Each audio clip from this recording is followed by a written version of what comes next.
Now, remember, if we look at that data set, I probably didn't show you, but there are 4 years worth of data in this data set. If I'm an executive looking at this, what year is this? Well, it's every year. I want to look at a particular year. There's nothing on here to help me understand that.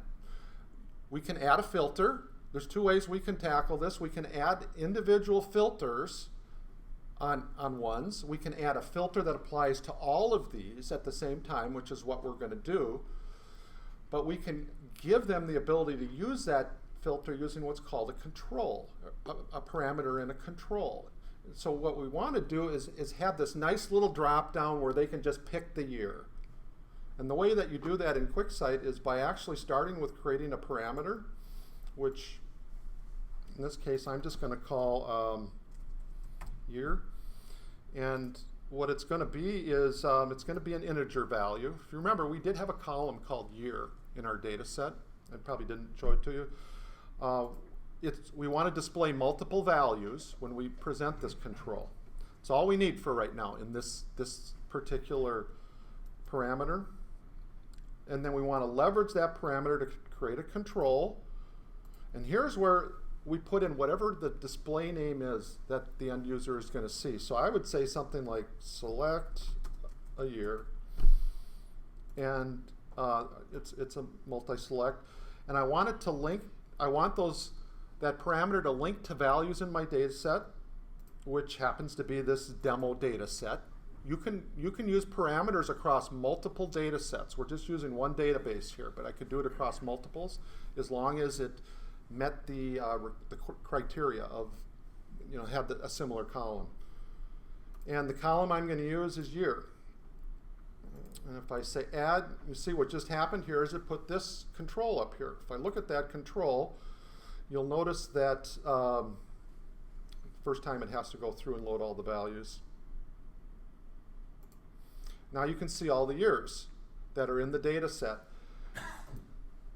But it doesn't do anything right now. All I've done up to this point is create a control that allows them to select something. I need to tell them what to do with this control. What I want to do is tell Quicksight to use whatever value they pick to drive a filter. So that there's 3 steps to what we're doing here. I did the first 2 steps to get this far. The third step is to create a filter. We'll add a new one, and we're going to use year.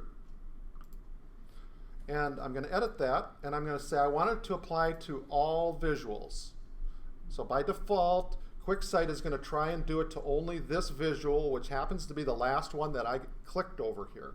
I don't want it to do that. I want it to apply to everything. And when we say all visuals, it's all visuals on this tab. Important distinction. If I had 5 more tabs of dashboards here, this does not apply across every single tab. You have to do this on each tab, unfortunately. But all you have to do is expose the control and then use the filter, and then it's done. I saw that you had the option to select specific, instead of the whole one, you could select specific visuals.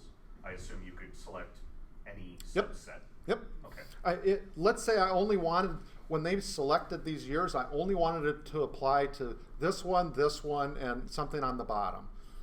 I could.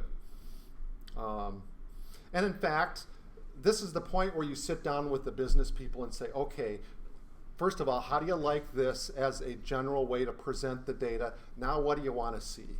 How do you want to filter it? And in this case here, yeah?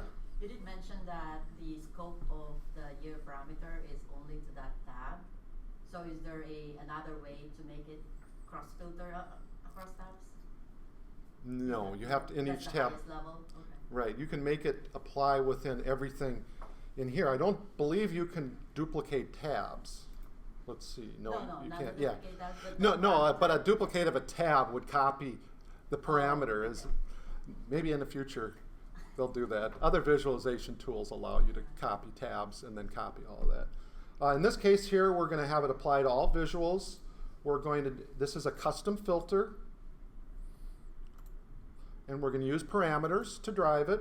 And we're going to select the parameter that we created, which is year, and we'll apply that. And now when I go here and I select a year,